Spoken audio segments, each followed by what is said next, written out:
भारत दुनिया का सबसे बड़ा लोकतंत्र है, जबकि संयुक्त राज्य अमेरिका सबसे पुराना लोकतंत्र है। हालांकि दोनों देश लोकतांत्रिक गणराज्य हैं, फिर भी दोनों सरकारों की कामकाज के तरीके में कुछ अंतर है। यूपीएससी या सरकारी नौकरी की तैयारी कर रहे उम्मीदवारों को दोनों सरकारों के बीच बुनियादी अंतर के बारे में पता होना चाहिए। इस वीडियो में हम आपको इन्हीं बुनियादी अंतरों के बारे में विस्तार से बताएंगे, तो बने रहिए हमारे साथ। आइए एक नजर डालते हैं भारत और अमेरिका के संविधान पर। अगर बात करें अमेरिका के संविधान की, तो अमेरिकी संविधान दुनिया के सबसे छोटे संविधानों में से एक है और यह दुनिया का पहला लिखित संविधान भी है। अमेरिकी संविधान अपने प्रारूप में कठोर है और इसमें केवल 7 आर्टिकल और 27 संशोधन है।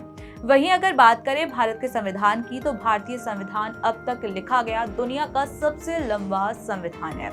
इसमें 22 भागों में 12 अनुसूचियां और 389 आर्टिकल्स हैं। आइए अब भारत और अमेरिका के संविधान के बीच समानताएं क्या है, इस पर चर्चा करते हैं। दोनों संविधान लिखित प्रारूप में हैं। हालांकि अमेरिकी संविधान भारतीय संविधान जितना विशाल नहीं है। भारत और अमेरिका दोनों के बीच संविधान संघीय स्वरूप का है।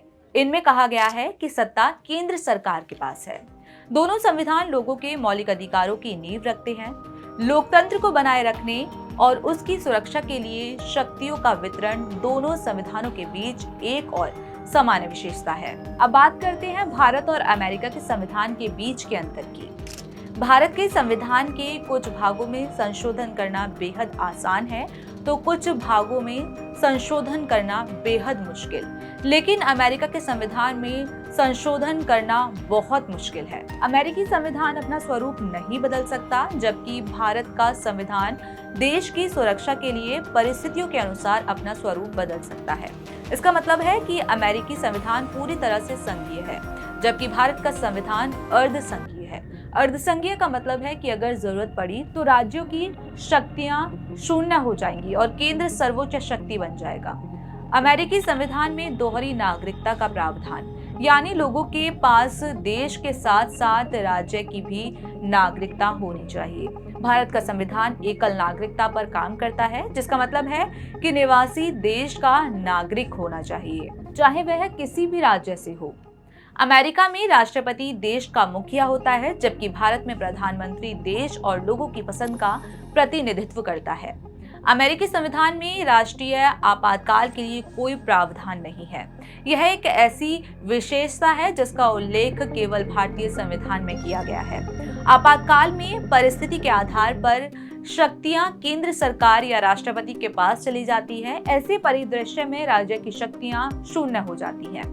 भारत में राष्ट्रपति का चुनाव राज्यसभा के सदस्यों द्वारा किया जाता है और वह 5 वर्षों तक अपने पद पर रहता है। अमेरिका में लोग सीधे अपने राष्ट्रपति का चुनाव करते हैं, जो 4 वर्षों तक अपने पद पर रहता है। अमेरिका के राष्ट्रपति को 2 बार से ज्यादा नहीं चुना जा सकता। अमेरिका में राज्य के राज्यपालों का चुनाव वहां के नागरिक स्वयं करते हैं, जबकि भारतीय राज्यपालों को राष्ट्रपति से शक्ति मिलती है। दोनों संविधानों में मुख्य अंतर यह है कि भारत में आपराधिक मुद्दों की सुनवाई न्यायाधीश करते हैं, जबकि नगरपालिका सर्वोच्च शक्ति है।